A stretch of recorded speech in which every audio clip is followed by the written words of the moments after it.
This airplane was built in '44. It was a test bed airplane for the Pathfinder project. Okay, if you want to follow him, and you'll be in one of the seats in the cockpit behind one of the pilots. It's important to have firsthand, tangible history. Chance to hear and see and smell the airplanes. B-17 is not as big as people think it is when they see it in movies and what have you. Pretty tight, cramped quarters. 1943, early 44 was a very bad time in the Army Air Corps for the B-17 crews. About an 80% chance of getting shot down. Watch your step and your head coming out. We continue to do it because the sacrifice that was made on our behalf by the gentleman who flew these airplanes is significant and needs to be told. People need to remember. It's a beautiful beach day now, but just 4 days ago there was hardly any beach left. Today the Army Corps of Engineers set out to find just how much of the beach was lost. Folly Beach officials and engineers surveying another round of erosion. It's pretty bad all the way up and down the beach. The main thing I've seen post-Irma is pretty much all of our last beach renourishment has gone. It's not the first time this four-wheeler has strolled the beach. Today, the Rambler was back, taking measurements. And it measures, and it gives us a clear picture of the beach, and we can compare it with other data to see how much sand was lost. Here's the pier, this little sand dune here. Equipped with GPS and laser technology, collecting new data post-Irma.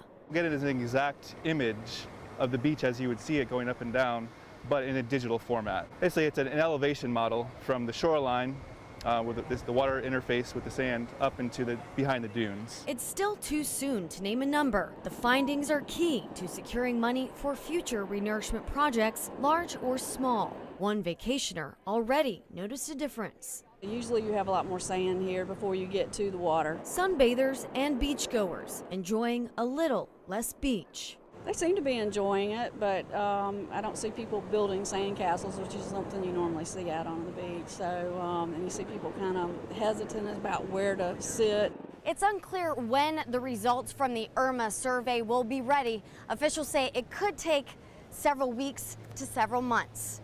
Reporting on Folly Beach, I'm Caroline Balchunas. Empty beach chairs have become commonplace here on Edisto. The only people you'll find are driving backhoes, cleaning up the remnants of Irma. And the lack of foot traffic is felt by a popular watering hole. What are you doing, ladies?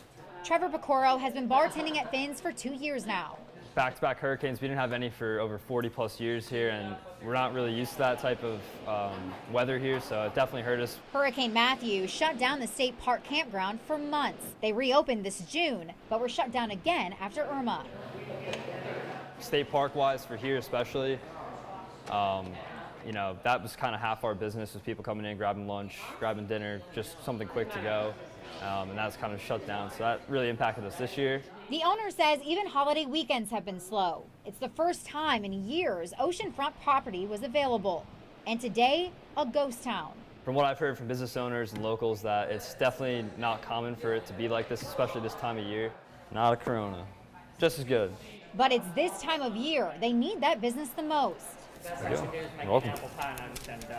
Thank you. This is kind of the end of the season for us. This is where people really make their money at the end of the year, before it really starts to slow down at the end of October. So it definitely has hurt business owners especially. And with lighter pockets, Trevor is praying for busier beach days. I make my money when people come in, and it's just not that good.